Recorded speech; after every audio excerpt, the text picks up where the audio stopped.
কড়া নির্দেশ দিল অগ্নিমিত্রা পাল, যে বাড়ি থেকে ময়লা আলাদা করা হবে না সেই বাড়ি থেকে সরকারি লোক ময়লা তুলতে যাবে না। এ বিষয়ে কড়া নির্দেশ দিল অগ্নিমিত্রা পাল। শুনতে থাকুন তার বক্তব্য। নির্মল বন্ধু, প্রত্যেকটা বাড়ি থেকে ওয়েট ওয়েস্ট আর ড্রাই ওয়েস্ট আলাদা করে নেবেন। 7 দিন সময় দিলাম, আজ থেকে 7 দিন। 7 দিন বাড়িতে যাবেন, বাড়ির মহিলা কর্তাকে বোঝাবেন আলাদা করে ওয়েস্ট দিতে। 7 দিন বাদে যদি বাড়ির মহিলা বা কর্তা ওয়েস্ট না দেয় সেগ্রিগেশন করে, তাহলে ওই বাড়ি থেকে নির্মল বন্ধু ওয়েস্ট কালেক্ট করবেন না। এটা আমাদের ইনস্ট্রাকশন, কারণ কি আমরা চাই বাড়ি থেকে সেগ্রিগেশন হোক।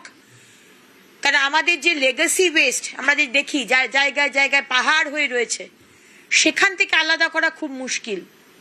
কিন্তু আজকে বাড়ি থেকে যদি আমরা আলাদা করি, তাহলে এখান থেকে আমরা রেভিনিউ জেনারেটেড হবে। বায়োগ্যাস, বায়োম্যানিওর, টরিফাইড কোল, এরকম বিভিন্ন রকমের জিনিস তৈরি হচ্ছে, পেভমেন্ট ব্লকস, কিন্তু সেটা আলাদা করা দরকার। তাই জন্য 1 তারিখ থেকে 1 সেপ্টেম্বর থেকে যেরকম ফাইন হবে, সেরকম বাড়ি থেকে যদি আপনি ময়লা সেগ্রিগেট করে না দেন, তাহলেও কিন্তু আমরা ময়লা তুলব না। শুনলেন তো তার বক্তব্য। ভিডিওটা ঝড়ের গতিতে শেয়ার করে সবাইকে দেখার সুযোগ করে দিন। ধন্যবাদ।